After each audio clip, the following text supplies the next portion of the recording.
Hello. Woo. Hey Welcome, guys. welcome. So just so you're pre-warned, I got a storm rolling through my area. Okay. There we go. No echo, please. That was me. So, okay. So I wanted to mention a bunch of things. I've had David VanDyke on previously with his Kickstarter Mercer. It's 22 hours left. They're short less than 300.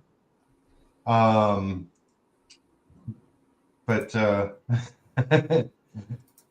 who's Fridge? Hello. Hello. Hello. Welcome, welcome. Who are you, Fridge? I have not heard of you. Yeah, I'm coming from the Blood Force Discord. Oh, hello. How are you? I'm good. He's one of the artists there. Okay, so I'm just going through a couple of things, then we'll connect. So yeah, Mercer is 22 hours left, less than 300 to reach its goal. They'll probably do a hype about it, tonight, tomorrow. So I think it will be funded. Looks pretty good. One of the links I added down below in my description box is for a book I worked on called Designated. Mark Torres messaged me and he's like, it's still funding. So it's on a crowdfunding site called Crowdfunder. It's Crowdfunder without the E at the end. It's just, FUNDR.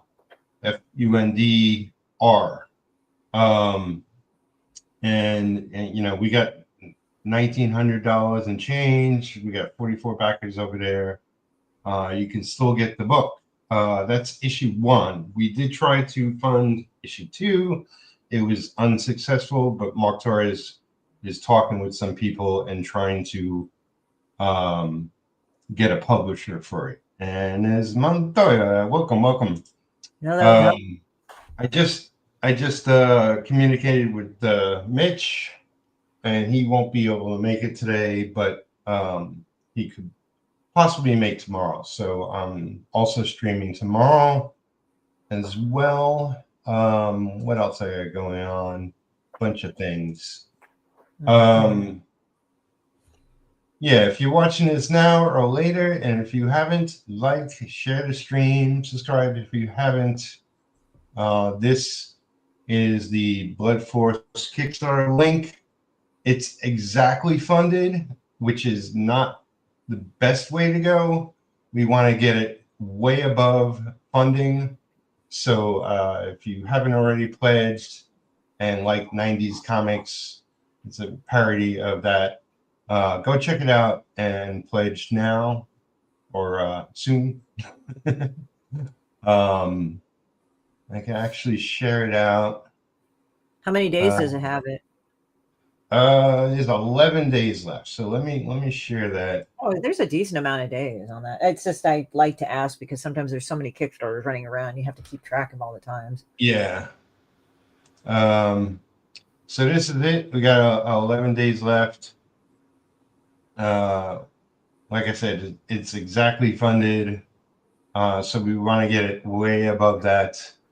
And possibly, okay, so we go to stretch goals to 5,500 Canadian to get it in full color. Everybody involved would love to see it in color. So we definitely want to get it to that point. Let me go back to the top. And this is American dollars, but the Canadian is, so it's at 4,000 now. So need to get another 1,500 Canadian to reach the next stretch goal. I don't know the numbers in US dollars, but that's that. Let me also share this, which is designated. So this is Crowdfunder. And this is the cover for the first issue. There's 2 covers. This is some of the interior art. And I'll just slide down.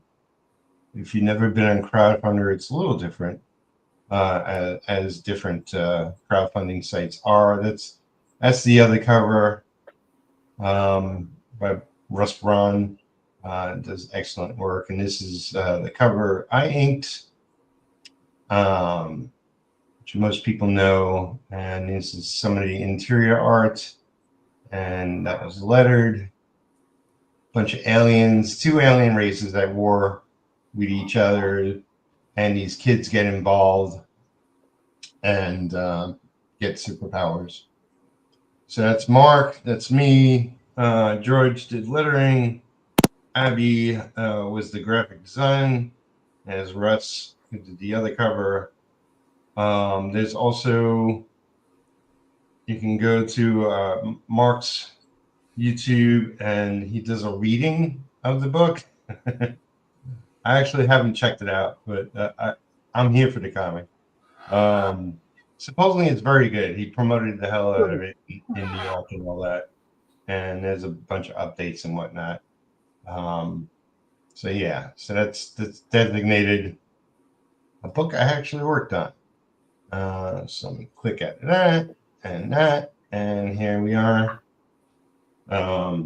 So what I wanted to show off first is this, which I can do a little better. So these are the 2 pages for the cover. This is, I taped it with what I have, which is duct tape, which isn't the best because it's a little thick. But just wanted to show, if you can see, it doesn't exactly match up in some spots. That's the risk I took when I was inking one half and then the other. But I'll fix it. I'll make it work. So that's all that. All right, so Fridge, want to tell us a little bit about yourself? Sure. I mean, I'm more of an amateur artist, really. Right. I actually work as an electrician, actually, in a company right now. And Cool. there really isn't that much to say, really. It's just I enjoy comic books, right? I didn't live in the 90s, but the thing is, my father gave me like an old magazine of movies, and I remember pretty good. There was like one page that was promoting the Spawn movie at the time, and I was I don't know. It stuck with me. There was like a very, very, very, very small picture of a comic book cover from Greg Capullo, and I was like, "Dad, please buy me a Spawn comic book, please. I want to read it." And he actually bought me one of like an omnibus volume, really. Wow. I don't know, and I read the whole thing. But before he gave it to me, he would like go through the pages. Everything that was something a little bit more gory, he would just take an editing marker and just black it all out, right? Oh. Like downright censored, but I didn't care, right? It was fun. Yeah, no, it stuck with me. Like since then, I was like getting really into drawing, especially because of like guys like Rob Liefeld or Todd McFarlane, and I've gotten a little bit better over the years. It's not that good though. Still trying on that. Yeah, it's a process, man. But you know, I've seen your work. It's good. I don't know if you can share it here. Not really, because like I have no camera set up right now. I'm trying to build a studio here right now. Like, well, you can. There's a like it looks like a TV with a plus sign in the middle bottom of StreamYard. If you click on that, you can share screen. Yeah, hold on. You can actually share. Oh, there you go. It's you. Hey, hello, hello. Yeah, there you go. You can share files as well. Yep. I'm trying to switch the camera actually. You'll figure it out. Yeah. Oh, there it is. There you go. Oh, there you go. All right. So I'm drawing Yep. spawn There right you now. go. Yep. I see it. Oh, there we go. Yeah. Sorry for the big shadow. That's me, my phone. Mhm. Yeah, it's not done. It's not done. Mhm. Yeah. Work in process. That's cool.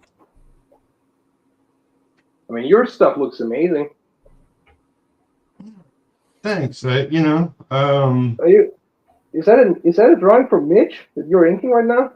Yeah, this is my lighting is horrible. I'm sorry for that, but this is the cover for issue 6 that he penciled. So I'm making this, and if he likes it, he'll use it. That's cool. Yeah. I love his work, and definitely wanted to ink a piece of his. So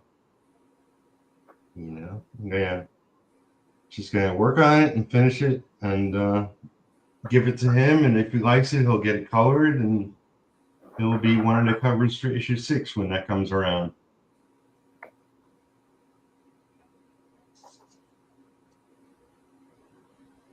So what are you up to, Christy? Well, me, I'm just doing some paperwork, but I've also I work on Demon Bitch, a low-level demon from the 13th pit of hell, where people throw their dog shit in gum wrappers. And she wants to bring the second coming of Armageddon, but the first one never happened because she's dumb. She's based on people I hate. So no actual what is it, resemblance to anybody living or dead, but just life experience. But yeah, I work on that. I've been drawing on some other stuff too, but right now I'm just taking a little bit of a break. Yeah. So, But it's an overcast day. It was sunnier earlier today, but it had been raining for the past few days. I don't know. I know Peter was telling me there was a storm brewing where he was at, but what about you, Fridge? Yeah, it's raining a lot actually. It's a little bit snowing actually, a little bit in my location. Wow. Yeah, winter's here. So JJ says it's full Fridge.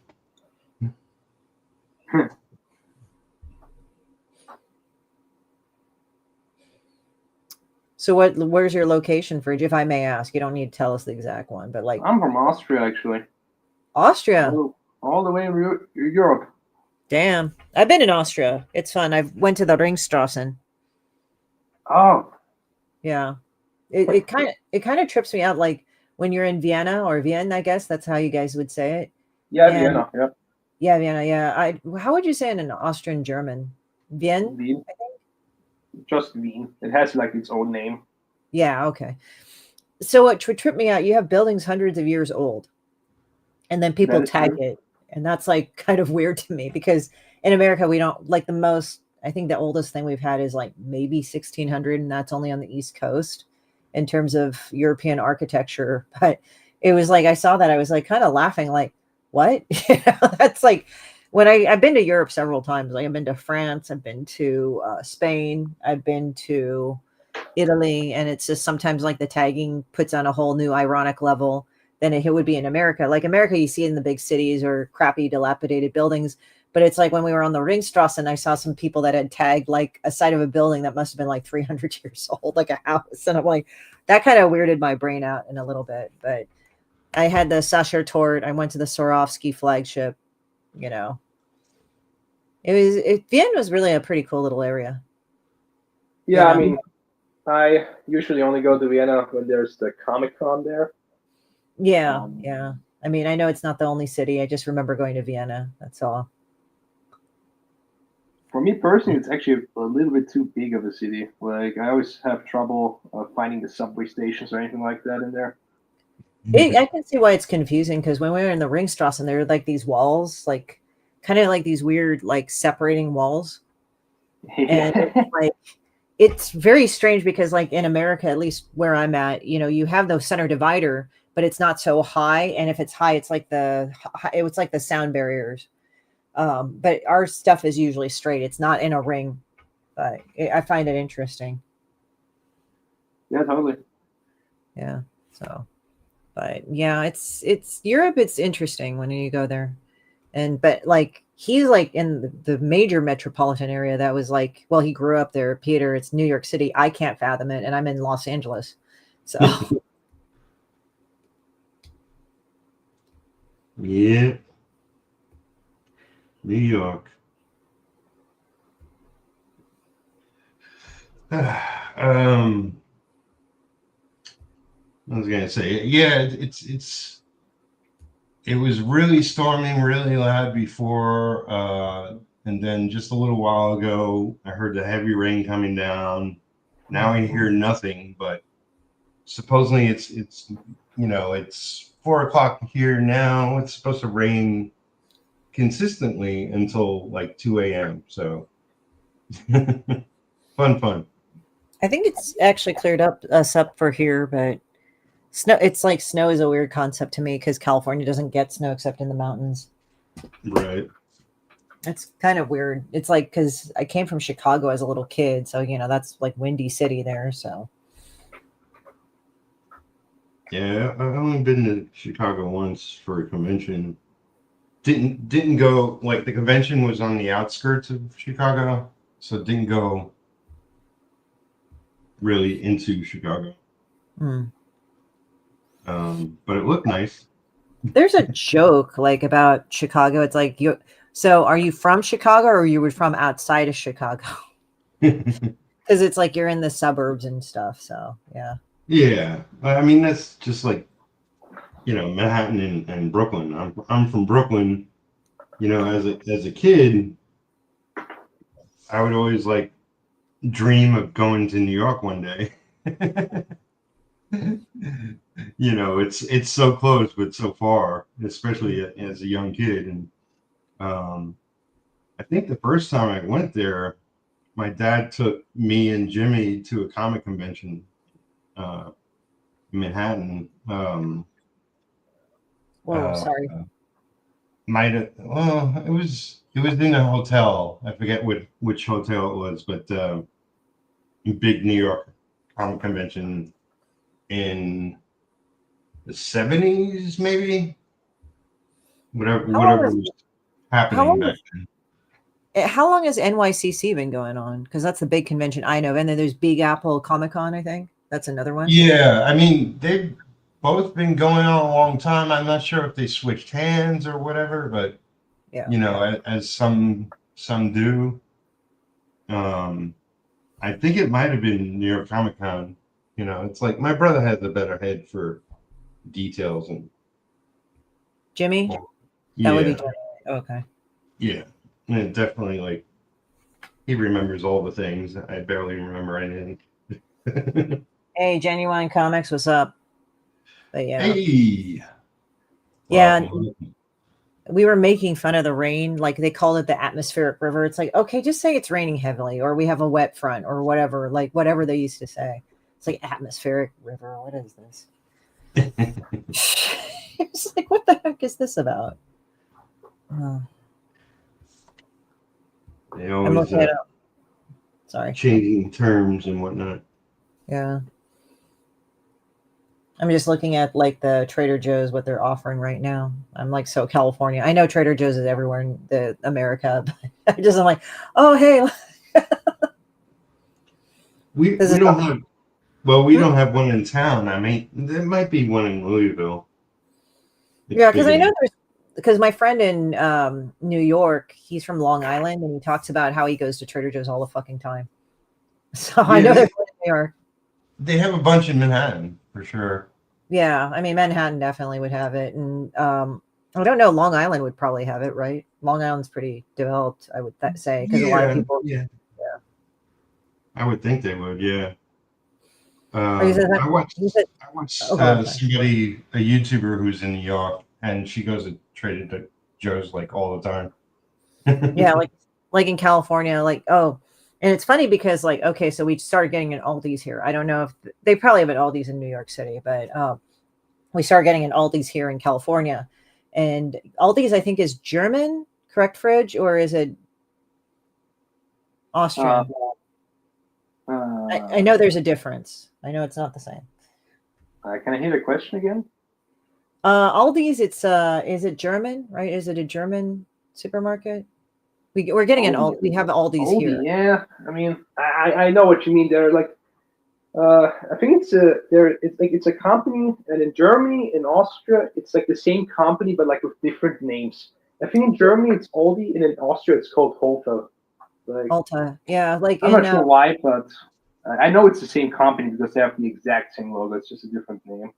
And I think Lidl is the Netherlands, right? Lidl? Yeah, exactly. Yeah. Yeah. Okay. So it's like, so it's so funny because it's like, so there's Aldi's here, and I found out a little bit of trivia. So if you really look at the packaging at Aldi's, a lot of the packaging, it looks kind of similar to Trader Joe's. So apparently there were two German brothers whose family ran like a successful chain of supermarkets. I don't know if it was Aldi's at the time. It's just they ran that. So the brother came over here to America and started Trader Joe's, and he became very successful here. So when his brother wanted to break into the market, his brother had an in with Aldi's. So I think that's really funny. And it's like, so if you like go to Aldi's and Trader Joe's, if you ever, I don't know if you've been to the US before, I'm assuming you have at some point, but if you go to a Trader Joe's and you happen to go to an Aldi's, you can compare, and some of the packages looks very familiar. Like they look really similar. Mm-hmm. So it's kind of funny. So it's like when I was looking at that, it's like, oh wait, they are related. So it's like, so the two brothers kind of share some of the things, but it's like Aldi's is like more budget, whereas Trader Joe's, I wouldn't say it's expensive. It's just you get nicer things, but at a good price, if that makes sense. Like they don't, like if you have organic stuff, it's not like $50 more or something. It's just like, oh, this would be normally something this much at an organic grocery market, but we have it down to economic prices at Trader Joe's. Whereas Aldi's, it just is low prices in general. So it's kind of like this whole interesting thing. So I just thought it was interesting. Like some of if it's the seasonal stuff, you'll see it. Although Aldi's is more Germanic/Austrian, whereas Trader Joe's kind of has it holiday stuff from everywhere, including like Germany and Austria and all these other things. But a lot of it is kind of a uniquely American in a way. Yeah. I have an ex who lives out in Germany now. Is she American or was she German? Yeah, she's American. She knew German, so she went out there and she's teaching English. Is like one of her jobs. Nice.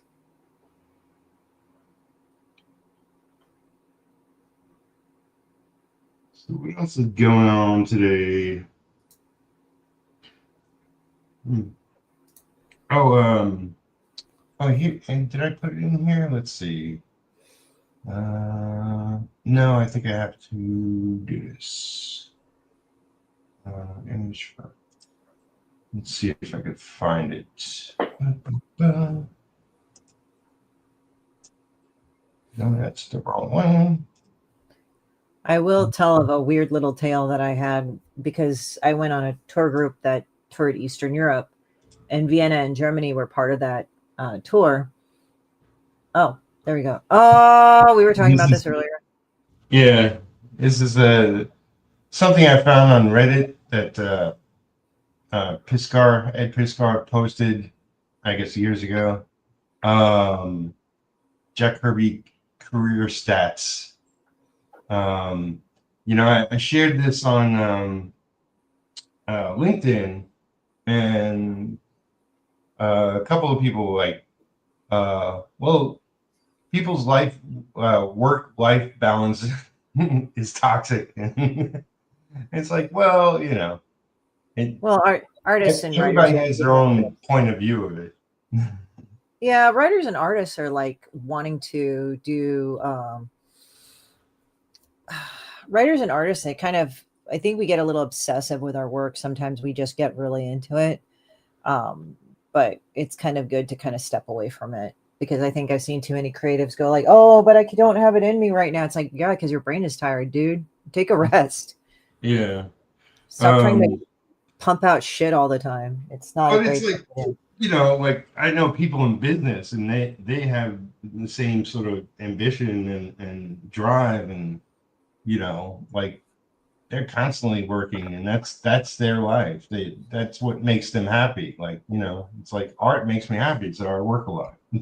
Oh no, I mean I do that too, but Yeah. I'm just saying that sometimes you will begin to get burnout, and you don't think, oh well, I really like it, blah blah blah, like, but then you're like, wow, I can't put out anymore. What the hell?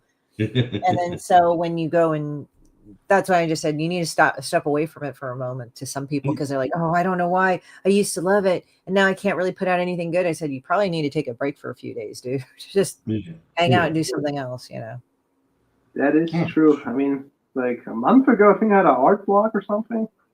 Yeah. I was like coming from work, draw something, for 2 hours. Let's go. I wasn't even able to get a sketch done. I was like, what the hell am I doing here? Mm-hmm. I mean, I used to feel kind of like I kind of was going through the motions, and then I'm like, you know what? I'm going to go and just kind of relax. And then my art came back better because like I trusted myself to get prolific again once I took a break. Yeah. That's really it. Like I'm pretty prolific, but sometimes like you do need to take a break and do something else, because that way you get your batteries back. Yeah. You know, they also mentioned about like, you know, working for a company on somebody else's characters and, you know, not making as much money as the company was, you know, which I get, and that's totally correct. Like, you know, if you want to make a name for yourself in comics, it's either you do your own thing, hardcore, and you really bust your ass, and you can get your property out there and get a huge following. But it, you know, it takes a lot. It takes time. Or you can do the easy route and work for Mall in DC and just do a lot of books with them. And you know, like that's, I worked for Mall in DC, and I kind of made my name that way. But I was working on a lot of independent books before that, you know. Yeah, we were joking about the 90s shit that was coming out, like the parody shit and all that. Yeah. Well, the very first book I worked on was a company called Personality Comics. I haven't heard them. What did they do? They did comic books based off of real people, but like popular people, like actors and sports people and whatnot. And the book I worked on was the Doctor from Star Trek, DeForest Kelley. So it was like DeForest Kelley's life story. And so that was the first comic I inked. And parts of it came out okay. Parts of it I knew were kind of crappy, but it was my first gig. So I mean, we talked about all sorts of other weird ass comics that we would see, so that was really pretty funny in itself. Yeah. All right. The question is, how do I stop sharing this? I'm like going, I mean, hey, he's flexing right here, Kirby. I wonder. Yeah. Okay.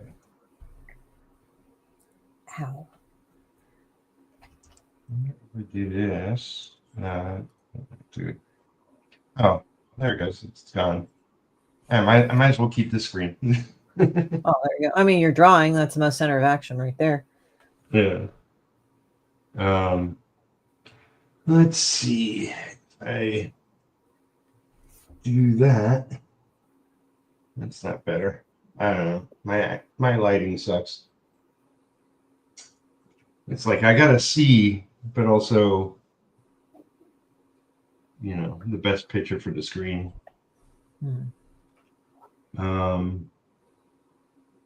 Yeah, so I dove in today to the stream because of weather.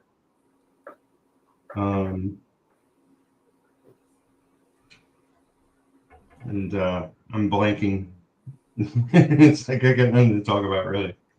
Yeah, well, I got 2 cups of coffee. I'm somewhat lame right now. So usually I was like all in game like at this point, but my brain is sleepy today for some reason, which was weird because it was raining yesterday. So you're like, okay. So I'm trying to like do this thing where my brain is like kind of like unfocused. So I'm playing cop body cams in the background to kind of keep me focused. It's not like it's weird. My brain like separates itself into 2 weird little CPUs. Like the main CPU is focused, but sometimes it'll trail off. So I need another like sub focus for it to be playing in the background to focus on the original thing. It's really weird. It doesn't matter if like, oh my God, aliens landed and all that, but and there's sparkles and dust, but just for some reason, my brain's like, I'm going to sleep the other part of me. So I need to like keep it up.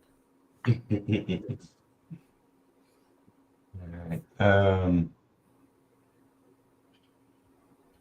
So what about everybody in the chat? Everybody watching? You got any questions for anybody here? Or should I I can throw my link in there. Should I throw my link in there? Is that okay or no? Did I give you a wrench?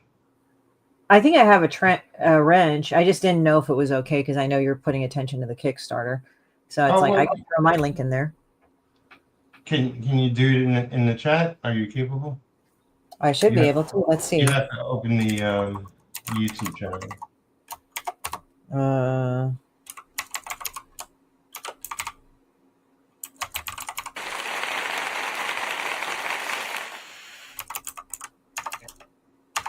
Let's see. Sparkles like vampires.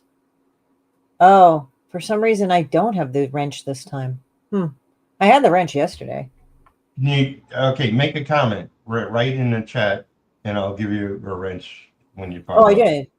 I did. Okay. Here's my thing right here. Because I was able to have it before, but I didn't comment. I got it yesterday, but for some reason I don't have it, but it has me logged in, which is odd.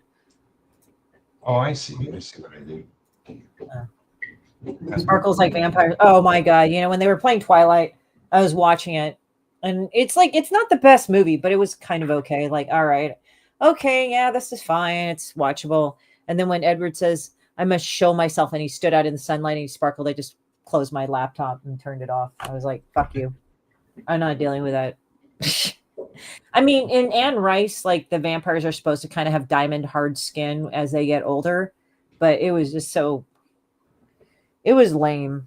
When I saw the whole thing about Twilight, I'm like, what is this? It was supposed to be like, I just shut it off. I was like, what the fuck is this? Like, I think it was supposed to be, okay, so Twilight was his own thing from what I understand. And then 50 Shades of Grey was the fanfic of that. And it was just, I read some of that and like, how is Christian Grey a multi-billionaire? He is just so, what is going on? I mean, I understand sometimes if people are actually really good at like what a thing and they're kind of emotionally lame, but come on. He was like an infant. I was like, okay. Yeah, Montoya thought that was funny. I'm like, yeah, it's just, I just shut off the computer. I was like, I'm done. I just closed the laptop. I'm like, I don't care. Like, I don't like shitty, cheesy movies. I just think that like that went beyond shitty and cheesy. It was like, I think I hate everything now. So I put my link in the private chat. Yeah, I see it. Yeah. All right. Let's see.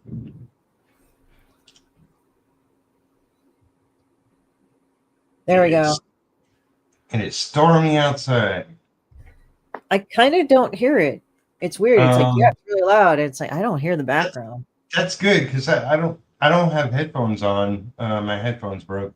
Yeah. Oh no. But I haven't been using headphones for a long time, and somehow it just works. So there's Christy's link to her studio, her link tree, which has a bazillion links in it. You can go check out. Yeah, I actually have a store link to my books. You can get signature stuff and like original art. Check out her work. Yeah. I draw all sorts of crazy shit. My art has been in galleries. Hence, that's why it's nuts.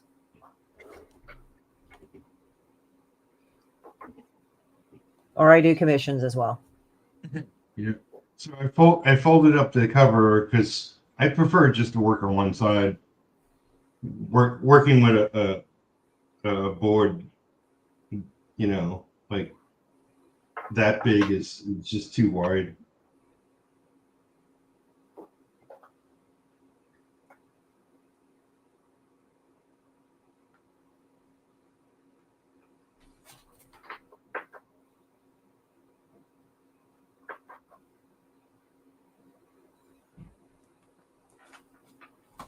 Mitch just posted, you know, he talks about independent comics on his channel. And he was talking about Wildcats issue 25, which is half Dave Johnson when Dave was actually drawing books. Oh, we had, let's see, first we had Montoya. I'll follow on Insta and sub on YouTube. Awesome. Yeah, thank you. And Sabato, aloha. And people saying hello. Monty Python's Flying Circus. Sorry. I'm just remembering yesterday what we were talking about. Monty Python's Flying Circus. Right. Yeah, so Wildcats issue 25 was half Dave Johnson, half Travis Treves, or however you pronounce his last name. And you know, Dave is like, now he's known for cover work. You know, he's got a very graphic style. He did he do all the covers for 100 Bullets? I believe so. He also co-created a book with my brother that they kickstarted, Pop Kill, which is like cola companies going after each other. It's like it's, you know, kind of like your story you were saying before. It's two brothers doing the same thing. Both had their own Coca-Cola company, you know, with different names, and they're sabotaging each other. I'd rather hear that than the Princess Bride references. Which Princess Bride reference? There's a lot of them. We was just we're talking about because Mitch is Canadian, so it's like, so I had to ask like weird stuff like, so did they like really like it? I mean, America had its own following about Monty Python, but I didn't know if the Canadians did too, like on a certain level, because I know they have Letterkenny and Trailer Park Boys right now.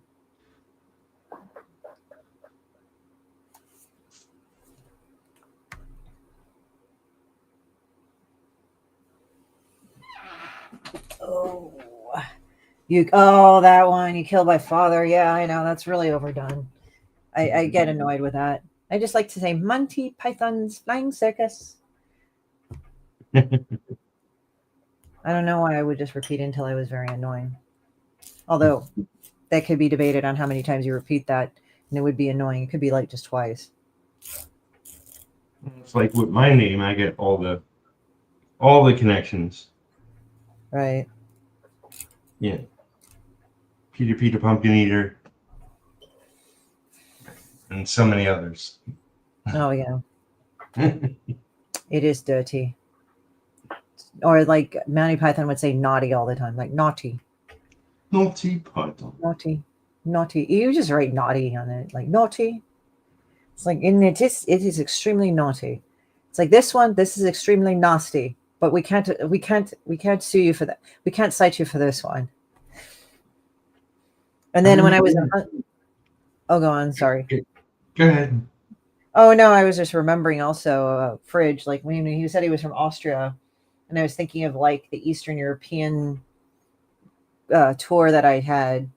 One of the places we landed, the first place we were in was Hungary in Budapest, and I had to ask. I had to ask because I was in Hungary and we had a tour guide, and she was Hungarian. So I asked, what is this thing about the Monty Python's Flying Circus Hungarian phrase book? Like, do the English and Hungarians have some sort of beef with each other, or it was just a weird thing? She gave me a look. It wasn't meant to be reproachful or angry. It was just like, she didn't know what the fuck I was talking about. Budapest was cool. Like, I think it was just like something they did randomly. It was like, okay, it's just like the thing, if you guys don't know what the Hungarian phrase book is, it's like literally a Hungarian phrase book. And what it is that it's very erroneous. You know, like you say like, oh, I'm going to the beach or something, and here it is in like English, and then here it is. It says the respective one in whatever language you get. We know this. So one of them was it's like this Hungarian man would go up and like read from the phrase book and say the English words, which is interesting because the Hungarian language is really weird because you can try to spell it out according to your own language in a way, like you try to say it, but like one of their presidents or something that got killed during the communist times, his name was Emmerich Noik, but if you look at it like how as it sounds, you're not going to find it. You're going to have to like Google it because it's like you write it. Yeah, it's a very beautiful, like there's like a difference between like pre-communist and post-communist, but not really the communist times in the middle. And every European country, especially like if it's Berlin or London, because so many buildings got destroyed, they will actually look a lot more modern. You're like, hey, what happened? And then they'll say, oh, here's this restaurant. It's 400 years old. Chances are they rebuilt that restaurant from old paintings and blueprints because it got destroyed during the war. But Prague was one of the rare cities that wasn't destroyed. And I think Budapest was another one. But there's Buda, which is like the hills, and Pest is like the lowland area. So it's like flat and high. So anyway, Budapest, so they did the Hungarian phrase book, and it would say in something incredibly rude. Like, so a Hungarian man would go up and he would say, if I had a beautiful body, would you hold it against me? I am no longer infected, you know, stuff like that. Or like he would say something rude, like you have big tits, but he's reading it in Hungarian, but he doesn't know the English equivalent. And so what ended up happening is that, so the shopkeeper knew that the guy didn't know English. So he read the phrase back in Hungarian. I don't know what it meant. And the guy punched him. So it was like the cop got involved, and then they had to bring the guy to trial that actually did the Hungarian phrase book. So I asked if there was beef between the British and the Hungarians, and she just gave me a weird look. So no, it was a random thing that we did. Sounds like Will Ferrell, kind of. I'm pretty sure Will Ferrell would be like, would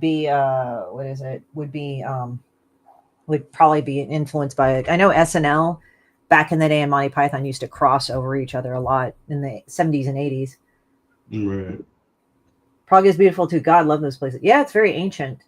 They had one where they tossed out like a fucking prophet into the river, and it was like the 7-star wishes and stuff. Montoya, what's that like face? Is it like you're thinking face? Like, that's what it is. It's thinking. Yeah, thinking face. Yeah, that's the thinking face.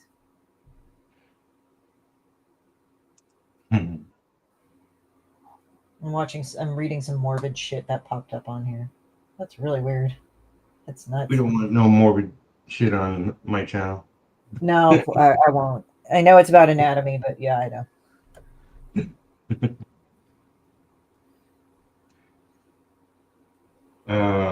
I was gonna say before, like, the first time I came across Mighty Python, was Channel 13, which for us was PBS, and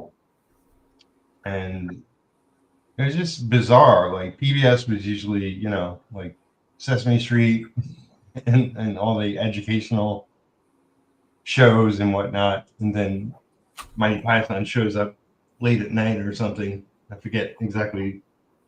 Might have been a weekend evening show. Mm. That and Benny Hill. Let me I gotta get off. I have a call, so let me go and mute this real quick. I'll be right back. Hold on. Oh, yeah, you could drop out and come back, whatever. All right, I'll come back. All right. All right. Okay, let's everybody talk about Christy now. No.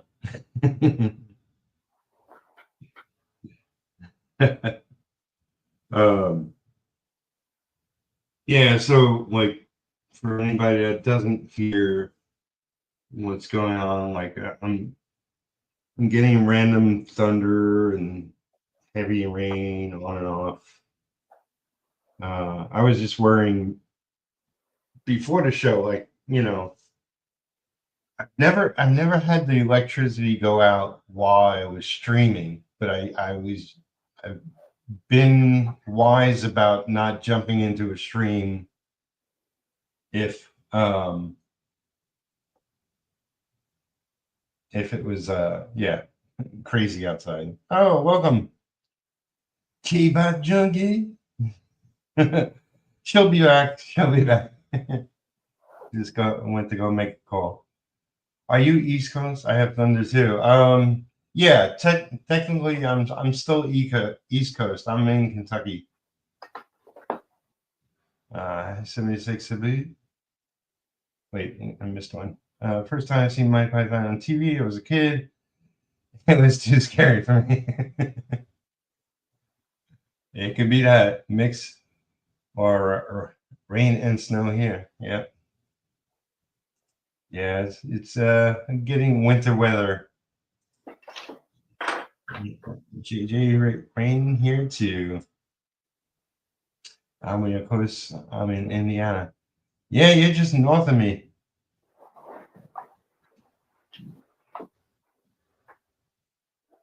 Yep, I'm like, you know, the known place in Kentucky is Louisville, and I'm just a little over an hour south of Louisville. I'm in a small town, Campbellsville, that nobody's heard of. But you know, supposedly, like my town is known for its college. We get a lot of Asian community that come here just for the college.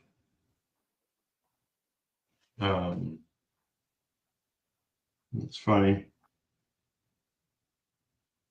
It's a medical college. They keep growing it and keep building new buildings.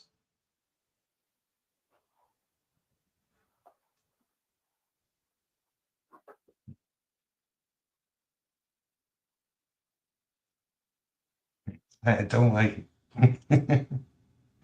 Michigan, there you go. Weird weather all day.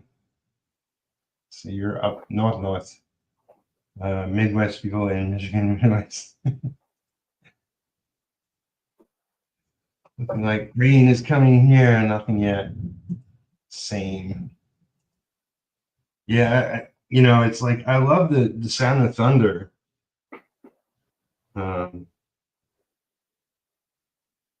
But I'm not as brave as I once was when I was really young. I used to run outside during storms.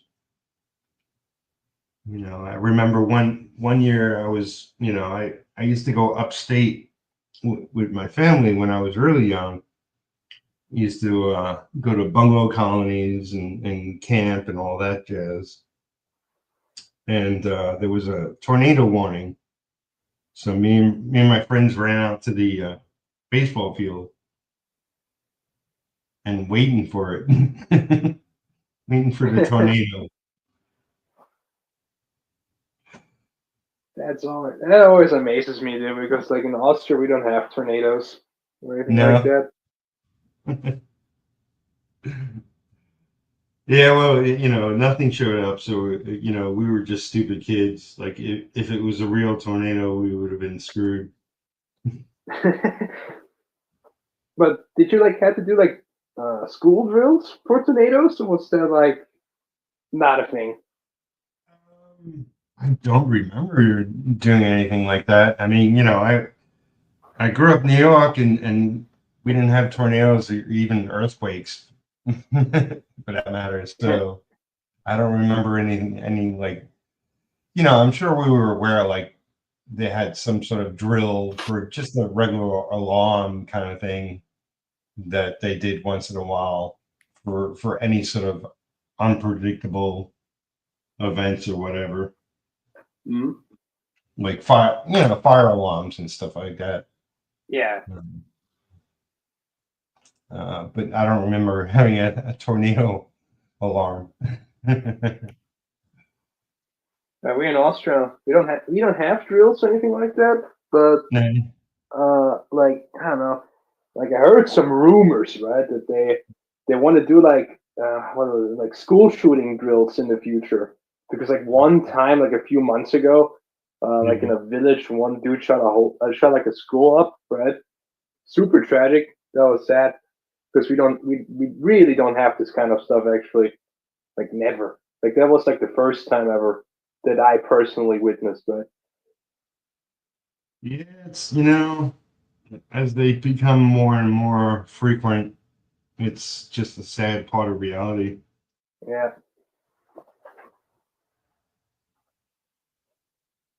Because I don't, I mean, I'm usually oblivious to what's happening in the real world, but as a kid going to school in Brooklyn, then later in Manhattan, um, I don't remember any of that. Like I felt safe, weirdly, just walking around any parts of Brooklyn, any parts of Manhattan, back in the day. I even like I once lived in the area Bay Ridge of Brooklyn, which is sort of the farthest you can be in Brooklyn from Manhattan, and waking up, well, not being able to sleep during a hot summer. And I didn't have air conditioning in my place at the time. And I was like, I always wanted to walk to Manhattan. So at like 3 o'clock in the morning, I walked to Manhattan. And I just felt totally safe.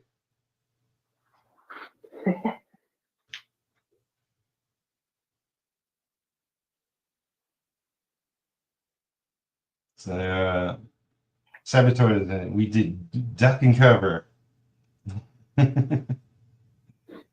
Keeping it class. You're gonna stream again tomorrow? Yeah, I'm gonna stream again tomorrow, same time.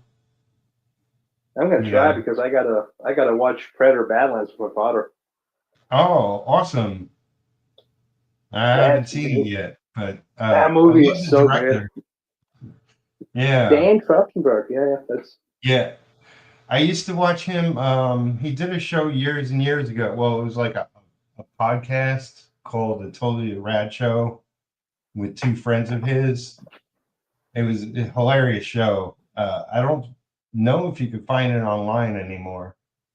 It was part of a G Network. What was that? Back in the day on cable, they did like video game shows and all sorts of things, popular things like comic books and video games and whatnot.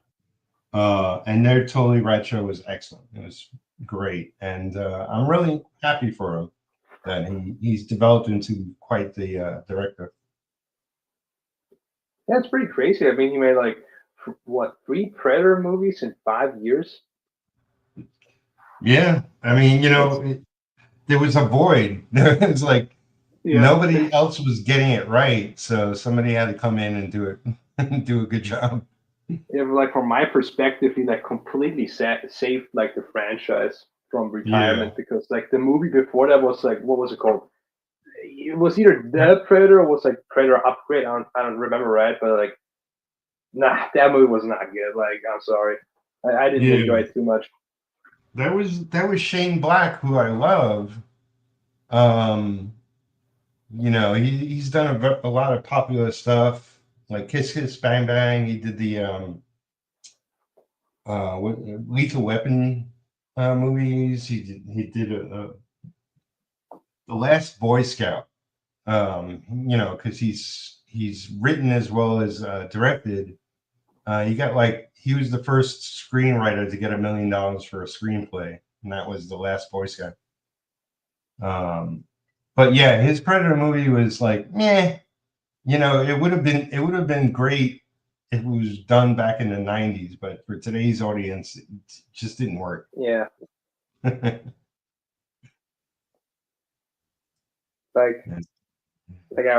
Before Badlands was coming out, I was like, I had like Disney Plus, and there are like all the Predator movies on there. I was like watching every single one. Yeah. Oh, and I was like, what? I was watching this one like the very last, and dude. Yeah. I really liked. Did you see the animated one? Yeah, the Killers of Killers. I mean, I think that's how it's called. Yeah. Oh, that one was crazy. It reminded me a lot of like Heavy Metal, because like it was also like multiple stories in one movie, and like in Heavy Metal was like the same thing. It definitely had that feel. It was good. I liked it. It was like, I wasn't sure, like an animated Predator movie or whatever it is. I don't know if I'm gonna like it, but I really did like it, and the animation was good. Mm-hmm. Yeah, but like Heavy Metal was also like an insane movie to me. Yeah. I mean, there were like two, right? There was like the first one, and there was like the second one, and in the I think it was 2000. Yeah. Wait. I'm trying to keep up with the chat. Not a fan of the cold. Nursing it. Savoring it so I can delay packing sketching cards to count. There you go.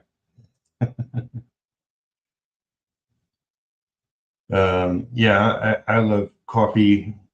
Nothing exotic. Lattes and whatnot, they're okay. They taste fine, but regular coffee is my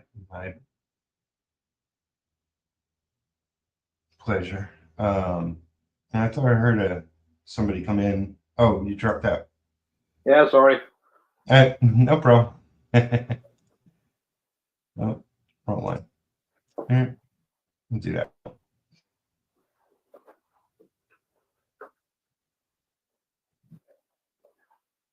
But yeah, the first heavy metal movie was much better than the second one, but I enjoyed them both. It's been forever since I've seen them. Hmm? Yeah. There's new people running the magazine. I heard it's very good. Yeah, I've also seen it on Twitter. They were like advertising it that like Heavy Metal is back, like that's the magazine. Yeah. I haven't checked it out though. No, I think Liam Sharp did the story for one of the upcoming issues or something. Like I really like his work. Hmm? He did a fantastic Conan story for whoever owns Conan nowadays. I think it's Marvel, right? I'm not sure. I can't keep up with everything. It could be, but I'm not. I don't think so. I don't think so. I don't know. Me neither, because like I don't buy new comic books that much. Yeah. Because like in Austria, it's like really hard to get them because there's like close to zero comic book shops, so you have to buy them from the internet. Right. Yeah. Well, I'm in a small town in Kentucky. We had a comic store in town for like a year and a half, and then it closed. I have to travel to get comics, but really all I pick up nowadays are crowdfunders. It's like that's where I get my comics because that's directly from the creators themselves. You know, which is how I came into contact with, you know, Bloodforce and Mitch. It's like, you know, it's like, oh yeah, guy doing his own book. Let me check this out. Yeah, I remember like I think it was like a year ago. I was like on YouTube and like one of Mitch's streams was like accidentally on my timeline, and like out of pure curiosity, I clicked on it and I was amazed. I was amazed. He's really good. He's, you know, It's insanely good. and he's not full of himself like some people say. No. he's he's super talented, and I already read issue 1. You know, he sent me a PDF of it, and it's a good read, and you know, it's like I actually prefer not reading comics like that. I rather read the printed version, but I was like, okay, I'll check out your book, and I really liked it.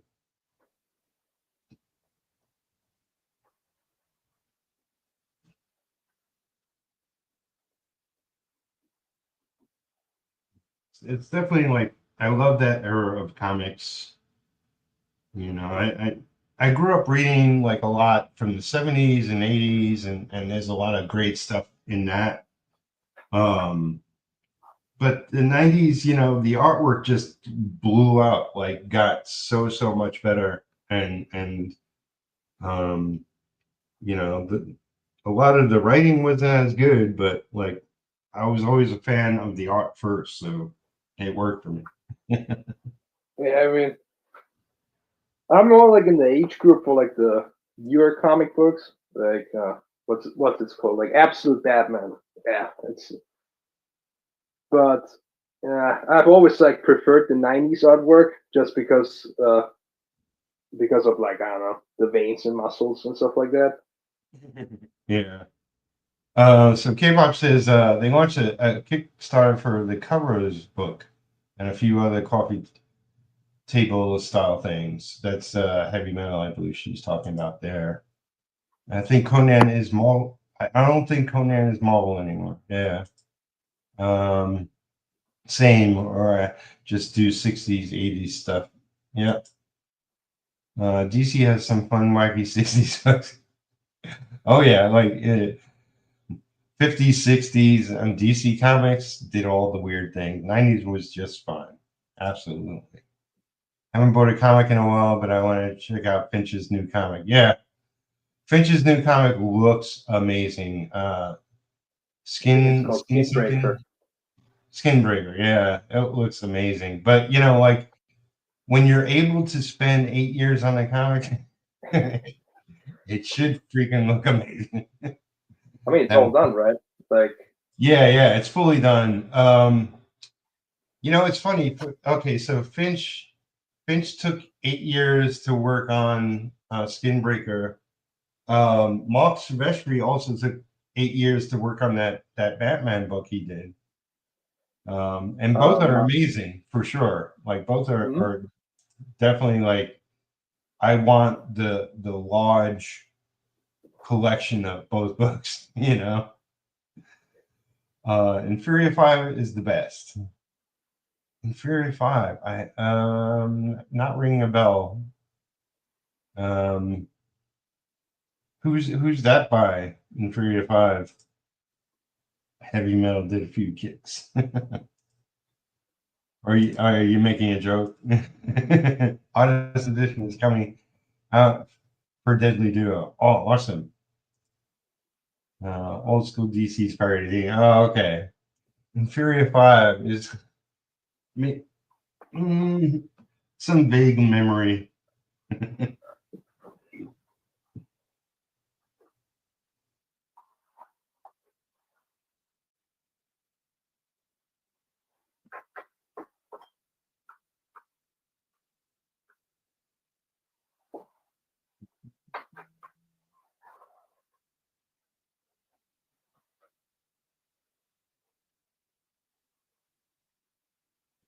But thanks everybody in the chat and also just watching, for joining. You know, like this video, subscribe if you haven't. I'm trying to grow. You know, I've been making videos and streaming a lot. I originally started in 2012, but I haven't been consistent. So I don't have a huge channel and I'm not currently monetized. So if you want to go watch every video I have, I think this is my 999th video on my channel. So tomorrow's we'll celebrate my 1000th.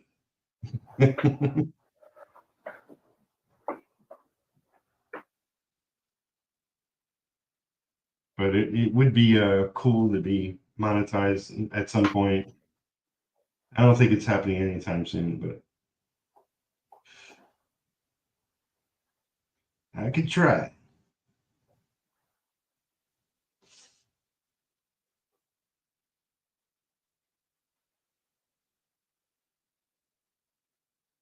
But meanwhile, there's links down below. I have my Patreon.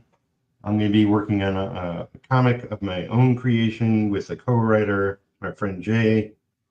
It's called Nice Monster, and I'll be dropping pages soon. I also have a link, like a PayPal link, that you can go and just throw me a tip for the hell of it. You know, it's like I'm from New York, and every time I went to get coffee and donuts or some kind of breakfast at some place, I always threw those people a tip. It's the same thing. I'm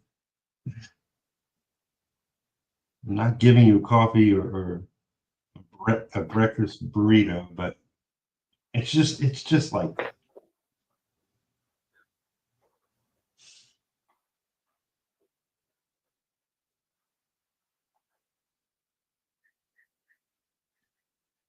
But yeah, you know, it's Heavy Metal Magazine. I grew up on that, like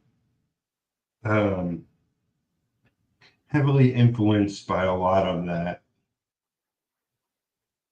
I have a character of my own that you may have guessed is Retro, since it's my middle name in a lot of places.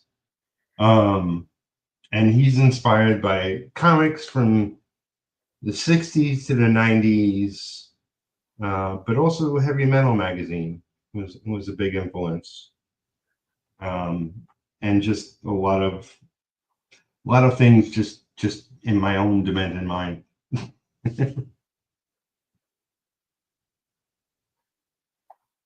But there were some fantastic artists on heavy metal.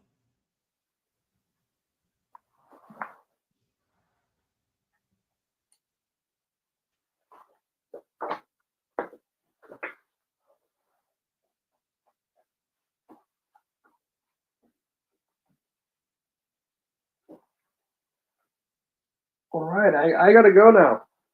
All right. Well, thanks for coming. Appreciate it, man. No problem.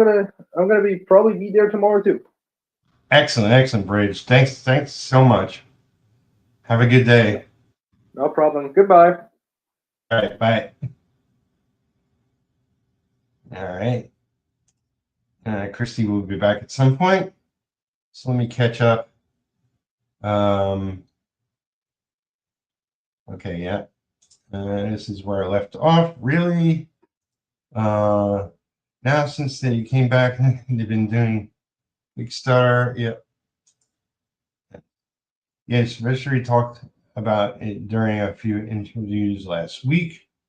I listened to one of the interviews. I don't remember him saying that doing a collection of it, but awesome. So many great artist edition coming out. I wish I was JJ. I'm right there with you. I wish I had most of them. Honest to God, it's the best way to take in the art of a comic that didn't freaking exist when I was growing up and collecting all these comics. Stream when you can. Yeah, I've been doing more streaming and uploading, like, shorts. So I'll eventually get there. Jay saying I wanted the Danger Girl one, but zero space, and I want to spend 150, 300 on a book. Yeah, definitely. You'll get there. Thanks, much appreciated. I know your channel's pretty big. Tip your artist. There you go. Dad took me to see the movie when I was a kid. I don't think he knew what it was. So it was just another cartoon flick. Boy, that must have been interesting. I remember when I was still kind of young. I forget what the name of the movie was, but it was like sort of a Vietnam, like a soldier comes back from Vietnam, is all messed up and in a wheelchair, kind of movie. And my parents took me to see it, and unfortunately, I was sitting right between them in the theater. And then a sex scene starts, and my dad took me out to the lobby. It's like mom was like pointing like at me and like, get rid of the kid. Yeah, born on 4th of July. Exactly that. Man. And I just felt embarrassed because, like, at the fact that they had to drag me out to the lobby because I shouldn't be seeing what was on the screen.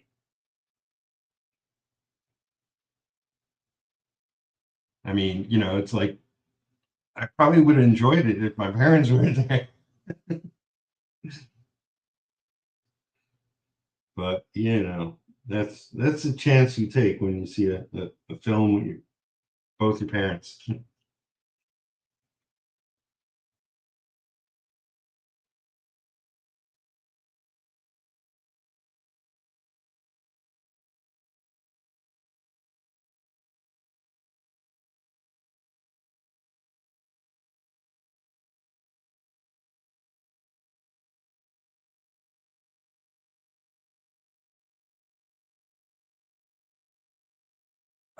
Did I ever get the retro sign up page right? No, it's like I have to reset it up, and I'm kind of thinking when I'm ready, I might do a second chance on Kickstarter first, and then just go do one on what's the other one called now? The other popular crowdfunder currently, blanking. Luke Stone runs it. Fund your comic. I'll go there, and maybe also I'll go Indiegogo, but I don't know. Like, I might do it without the sign up page. Yeah, fund my comic. FMC. Because like, to my mind, those are the most 3 popular ones that a lot of all the creators I know, they pretty much use one or all 3 of those. I know there's other crowdfunder pages, like I mentioned, the book I worked on and will continue to work on, called Designated. Mark, the creator writer, he he chose fundraiser without an E at the end. So it's just fundraise and then an R. And then there's Whoop or whatever it's called. There's there's more and more crowdfunding sites out there. But specifically like for comic people, I think the most popular is Kickstarter, Indiegogo, Fund My Comic.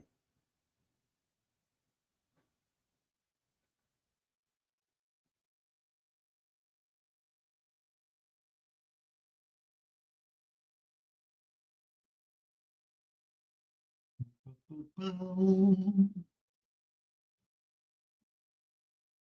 I'm just jumping all around this, this image.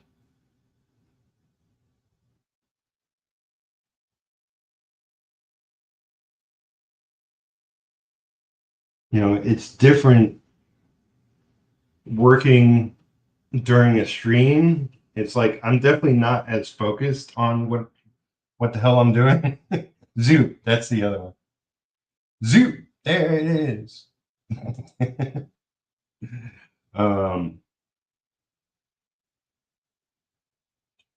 Yeah, I'm not as focused like if I was just working on this on my own, I'd have music playing, or I'll have some YouTube videos with artists, interviews or whatever playing. And I'd be a lot more focused on what the hell I'm doing.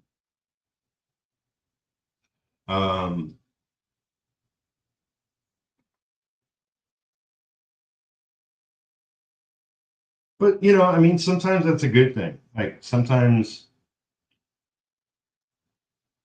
not being as focused on it, it's like I'm definitely like less critical of myself as I'm working. Because sometimes, a lot of times, if you're an artist, you get inside your head, you get too critical about what the hell you're doing.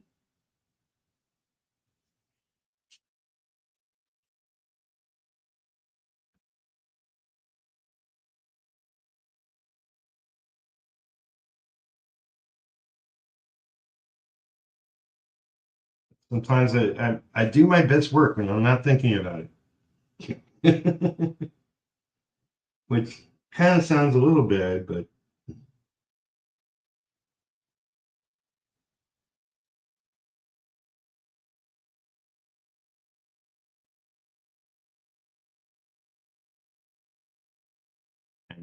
like I said, one day I'll get my freaking lighting better.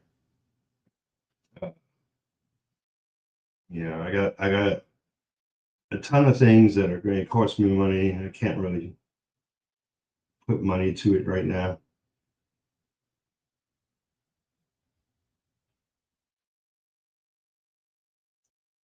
I hope to get a website created.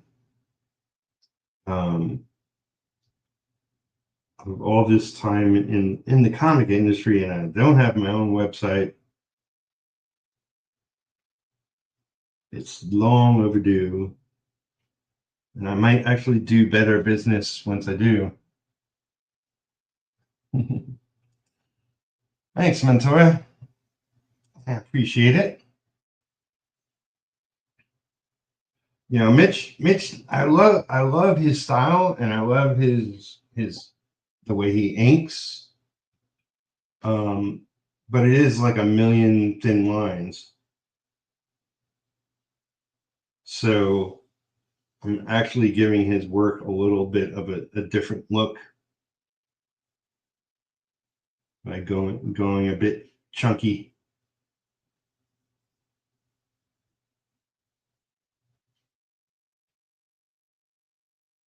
And hopefully, in the end, it'll look fantastic with coloring.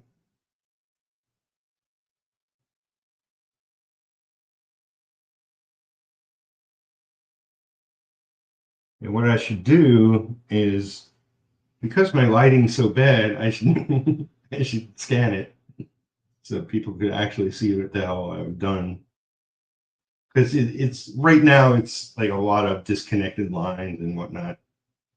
I'm just mostly focused on getting the structure in place before I go nuts.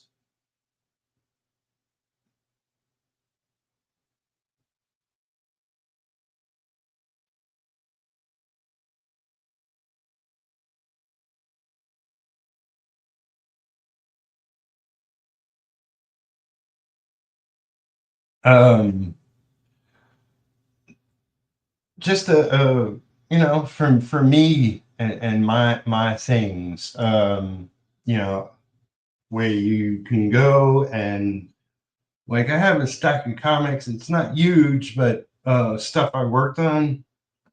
So I'll you know, like I have a store currently, but it's not live. So I'll connect my store to the website, and I'll have all the comics I have that I worked on for sale there. I am doing a lot of collaborations more lately. So all that is going to be prints. So I'll have a whole section of prints I've worked on, as well as offer, you know, my own artwork. Anything of my own, I'll post up there. You know, anything and everything. I actually have a blog, but I haven't used it as a blog in a long time. But maybe, like, you know, I'll get the website up and running. I'll use the blog as a blog.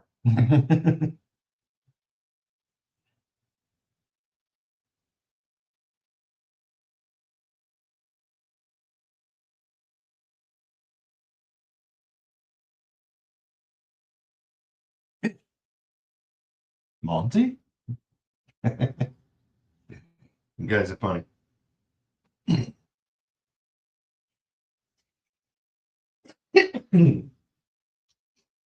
All right. Let's see. Where am I at? Where am I at? Okay, that's the easy part. Okay.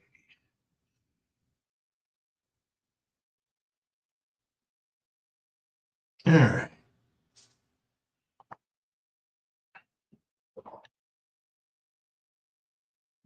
It's time to do at least these blades. You know what? I'm going to refresh my brush just so I make sure it's working. Just, you know, wash the tip. So please don't leave. Please hang out. I'll play some music meanwhile. And tell you what, I'll even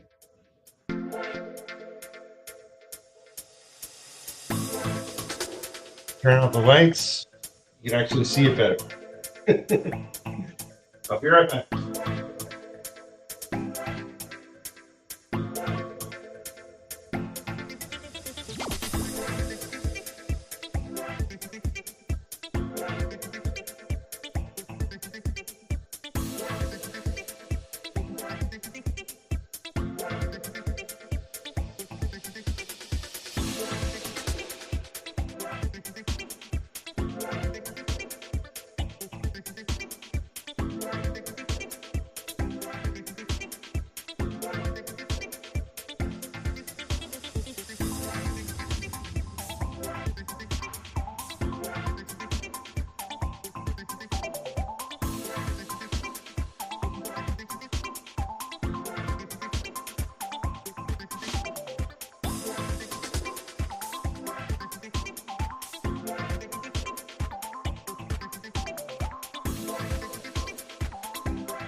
A little lower.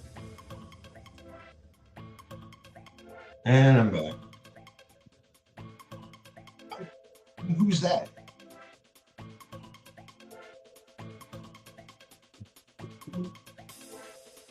Take a pee break and some people disappear, but it's okay. Okay. Now, I have all these blades. I don't exactly have a curve that big. Let's see, what do I have?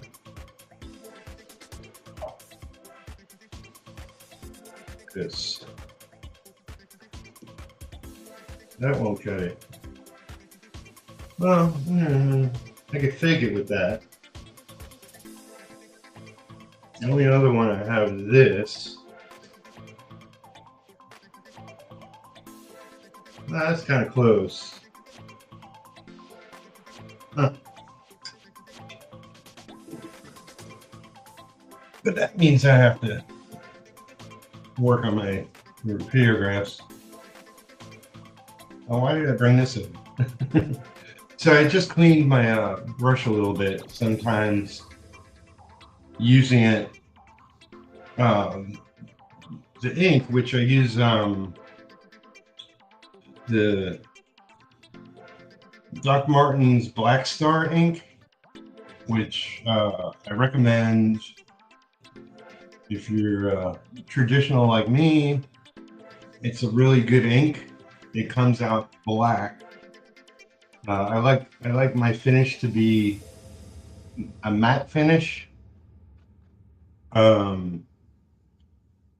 I've used other inks in the past, like Higgins. What is it, Black Magic? Except they were good back in the day. Right now, or at least the last time I picked up a big ass bottle, it's a little more watery. And yeah, it's a job and a half to get it to the level I like, because you have to be a little bit of a alchemist with the ink. I leave it open so some of the water evaporates, but it's a job and a half. The other ink, which I thought would be perfect, and it was for many years, is Pelican Black. I love that just as much, but also the same thing. You know, like products change, And yeah, the bottle I have isn't as black as it once was, but both of those are still like a matte finish. There's amazing ink that many people have recommended, but it has a glossy feel to it and a shine. I don't like that in my ink. I'm very picky about what I use and what I put down. You know, if you look at something like Mike Minola is a great example. If you look at his original artwork, he doesn't care. Like his big black areas, like this will be black, are like gray and and all sorts of shades of gray. That I don't like doing it. I like it to be as solid as possible on the original artwork. You know, with computers and technology and, you know, all these art programs and whatnot, you can just darken it, and, you know, but I'm a slow, meticulous perfectionist, so I like it to be as nice as possible. I mean, sometimes I'm rushed. Sometimes, you know, like I got a lot of projects. I'm working on a lot of different things. Sometimes I let it go, and it's not as big an issue. You know, a lot of pages I work on are never going to sell, so, you know, I pick and choose like what I can be a perfectionist on. Also, since I'm talking about this kind of stuff, the paper I'm using, since I printed it out myself, I prefer Canson paper. It's yeah, trust me, it's Canson. Yeah, Canson. There you go, Canson comic book art board.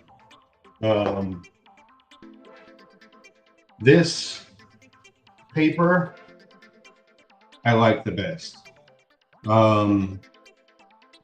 I got a project where the guy sent me the original pencils, and I specifically said, you know, pencil it on Canson paper, and he used some other Strathmore or something or another paper that he liked. But if I'm inking, I like the quality of the paper to be a certain way. Like, I don't normally like smooth. This is the last couple of pads I got. Oh, there's my cat. Couple of pads I got of Canson paper, unfortunately, were a little smoother than I like. I like a little tooth to it. Hey, buddy, you want to go out? My cat Rocket. Meow. I don't know if you hear him. But this I use. This is it's brush cleaner. I've watched Terry Moore, who's a fantastic artist and writer-creator. Strangers in Paradise is his most popular book. He mentioned this in a video of his. I used to use water, or I use water and dishwashing liquid to clean brushes. But he mentioned this, and this definitely does a much better trick. Because you're going to spend, you know, $25 or whatever more on a good brush. I typically use the number 3. I've gone thinner, I've gone thicker, but that's my happy medium.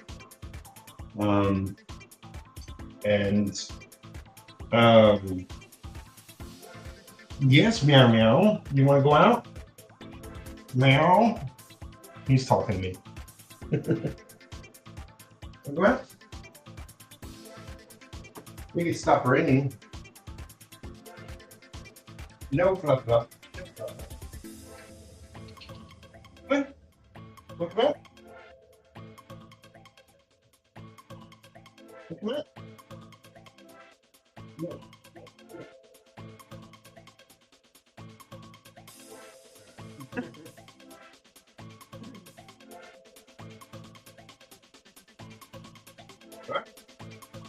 Yeah.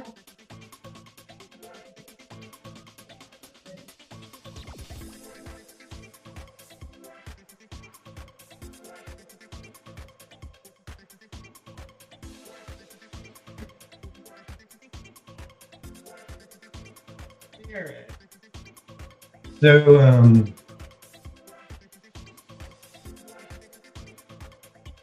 yeah, cleaning brush. I back in the day when the quality of Winsor Newton is what I use was good. I've had brushes last years, but just the recent batches, you know, aren't the quality it used to be, and probably are, you know, created differently.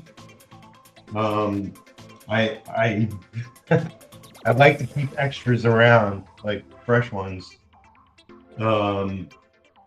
because they don't last as long.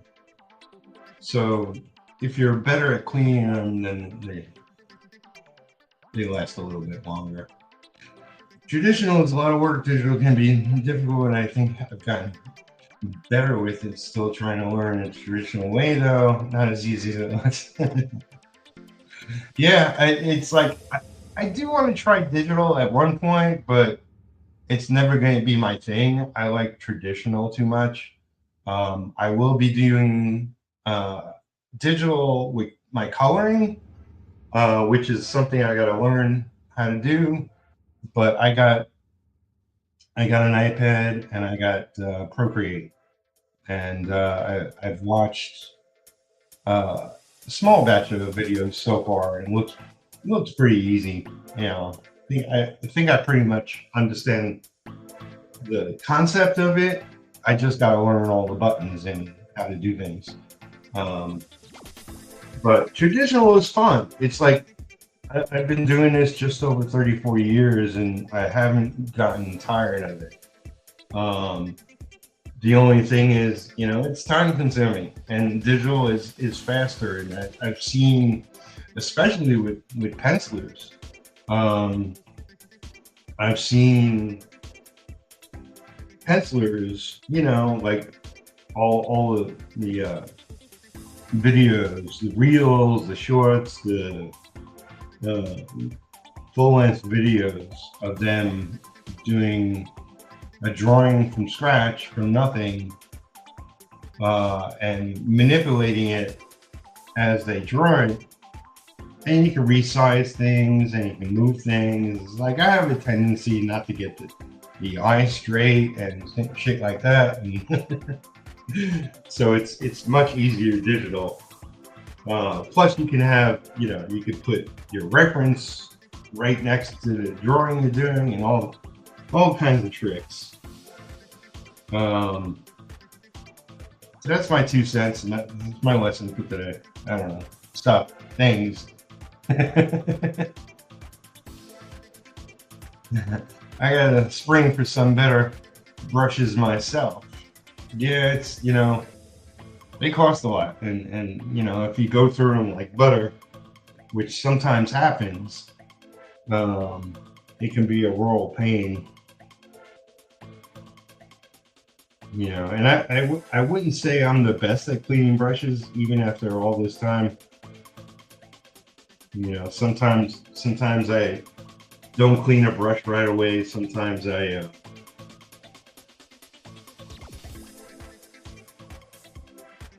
I'm too aggressive in cleaning a brush.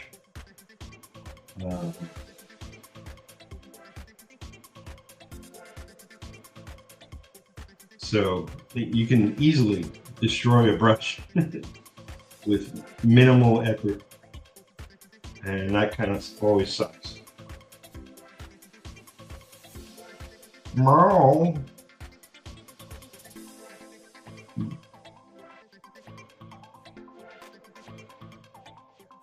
So I'm just warming up again a little bit.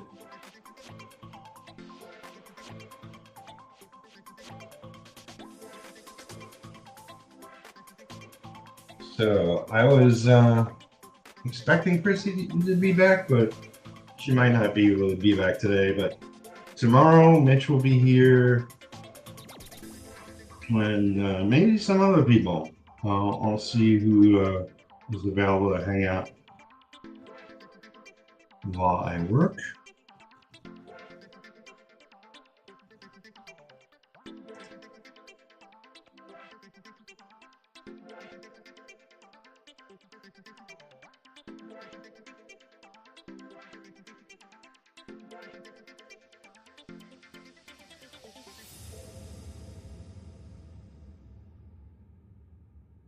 And, you know,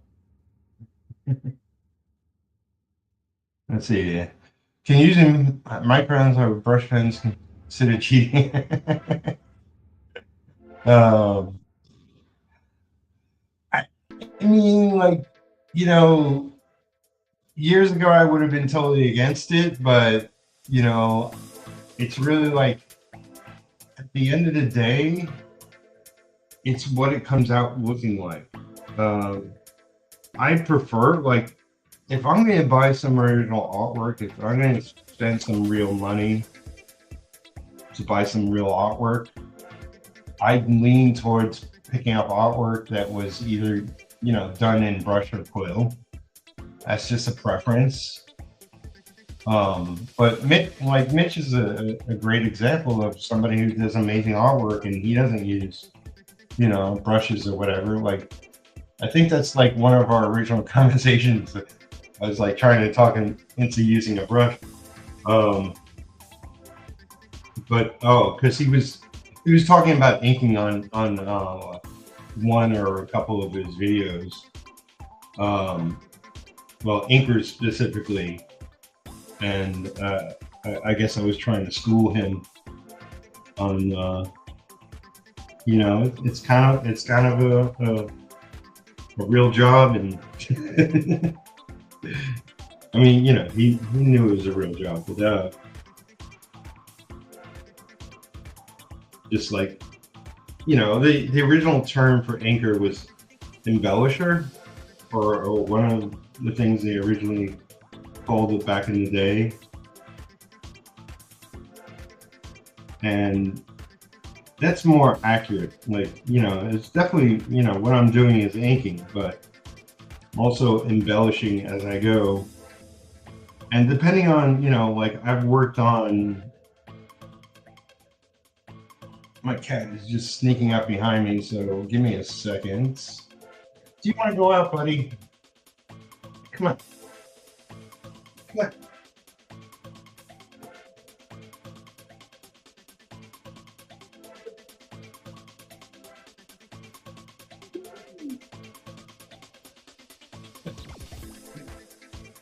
Okay, Rocket is out the door.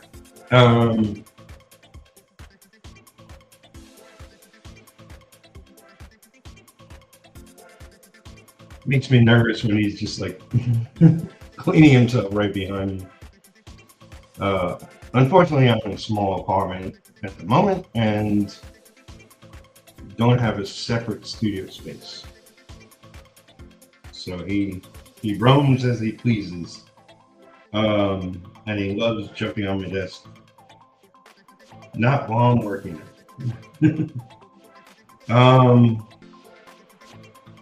So yeah, like, you know, a favorite artist of mine is Gil Kane, and back in the day, Gil Kane used markers to ink himself, and it's just, you know, it's just a different feel. Like, markers back then were a lot less brush-like and a lot stiffer looking. So you can tell from a mile who used a marker to ink.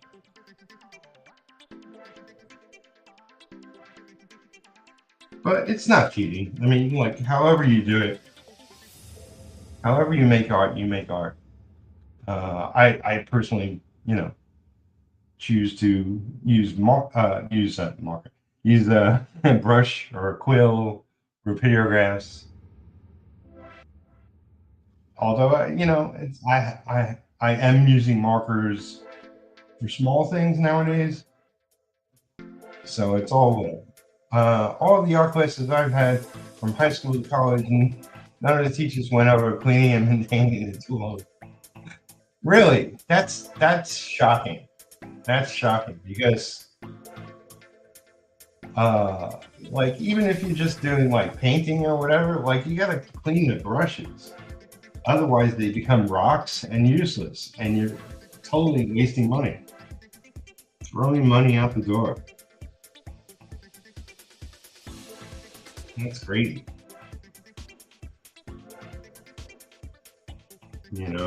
I consider myself self-taught, although, for high school, I took cartooning and animation. For college, it was a 4-year college. I went for only 2 years, but it was advertising art. Not that I've done any advertising art outside of school. Or for that matter, like animation, like I did a flip book a couple of times. But I love freaking, traditional 2D animation.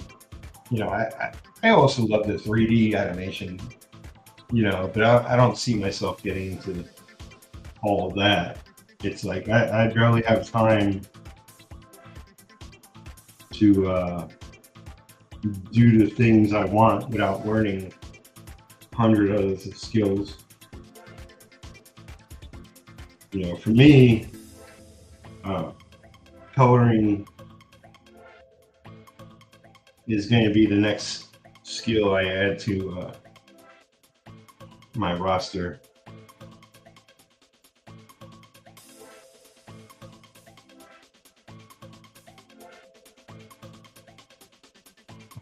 I've done limited, like, I painted even before I went to art school. I've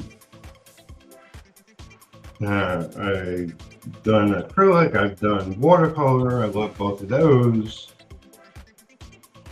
I would love to try, what is it?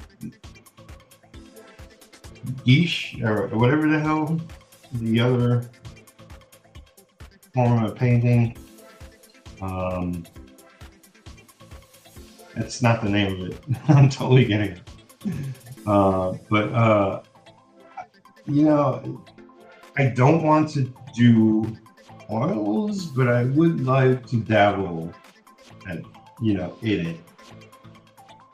It's like I don't see myself doing a full oil painting, but I would love to play around just a little bit with it.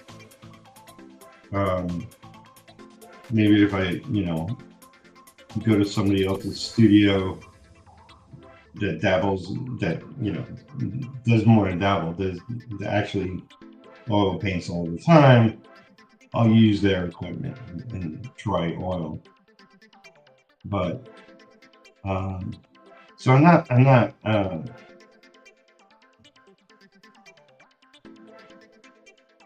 newbie when it comes to coloring, but I have a lot to learn.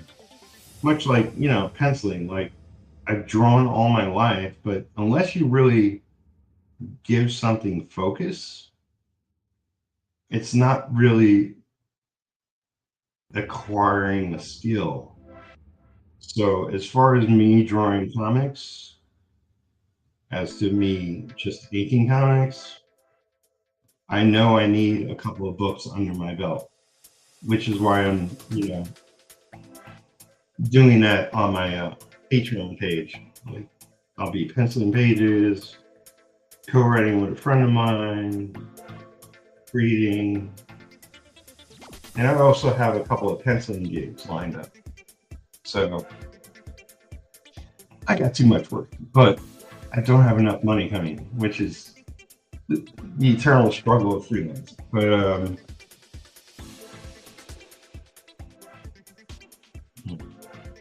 as I see it, I'll make it into next year and I'll be better off. So I want to ink these. These aren't too bad.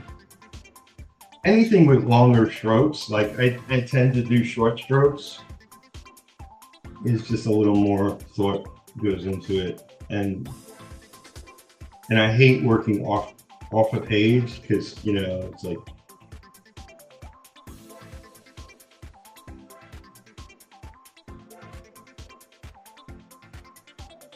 yeah, I hate working off the page.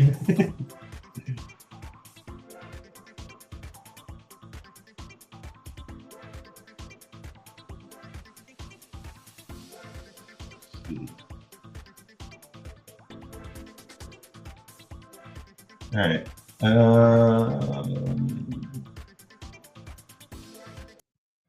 Maybe try.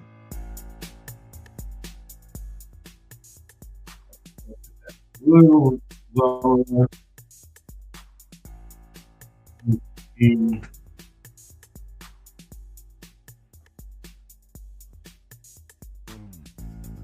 it's not, I don't love those lines, but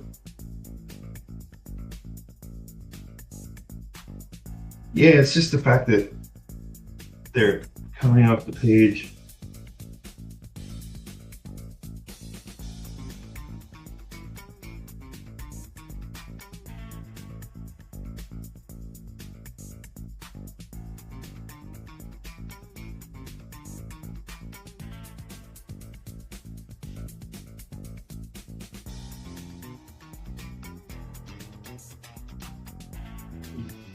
They're wobbly.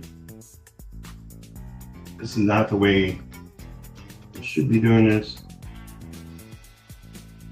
But I could clean it up. Clean it up in post. No, I could clean it up with, you know, going in with a technical pen and a you know, one of the French curves I have. But at least I'm giving it a shot. And plus, I'm a lefty, and it's going in the wrong direction.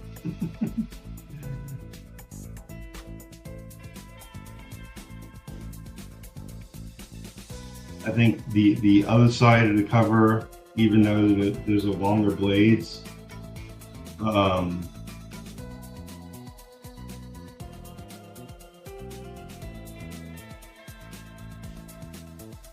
know, there's a reason why I turn the page while I work.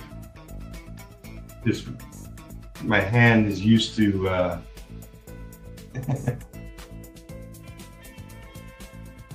used to going in certain directions. That dreaded line, fix it in the post. Or just put a big ass word balloon over it. Yeah, these are not coming out clean. I'm not really in my groove, but it's within the spectrum. It's close enough. I mean, you know, you look at the lines Mitch put down. There's a couple of spots where it's multiple lines. That's him just trying to. That's kind of where they are. Yeah, it does kind of suck, but yeah, I'll fix them. I'll fix them. Hey, me too. All right, so I attempted it. I'm definitely gonna not redo them, but you know, fix them. Got more accomplished today. We're just about at 2 hours. Looks like it's just me at the end, which is fine.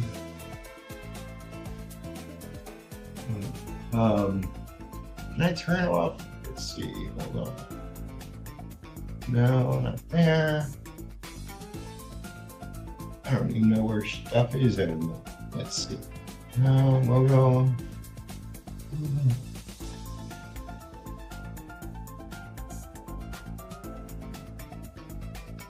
Oh, okay. Yeah, just so you can see in relative.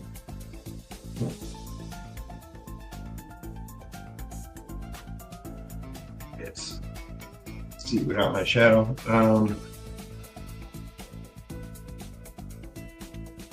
So that's where it is currently. I'm digging it so far. I got a lot of the real work left to do. But I hope you've been enjoying watching me work on it. Thanks, Monty. Coming along nicely. Yeah, once I do these blades, then I'll go in and work on the gun detail, which will be fun. You know, I left mostly the faces because I definitely want to be in the groove when I work on the faces. Then there's no background really. You know, these there's a popular. These are kind of like just thin lines, but there was a popular sort of texturing style that a lot of artists have done. It looks more like textile, like fabric kind of look to it. I'm thinking I'll do those in that. You know, who knows what the colors will do when that develops. You know, they could just blot out on my decal. But whatever, it's got to look good on the page, so I'll do the work. You know, I want to. But yeah, it's been fun so far. It's a great piece that Mitch has created, and yeah, I hope in the end, yeah, like a screen door, essentially. I hope you know, it all comes together with coloring and my full inks on it, and I'll be proud to have a cover for this pretty cool Dynamite book that we all love. But yeah, that's it for today. You know, like, subscribe, share, all that jazz. And I'll be back tomorrow, same time. And yeah, hopefully with a bunch of other people. Catch you next time. See you, peeps. Yeah, see you, everybody. Have a great night. Keep making art. Keep making comics.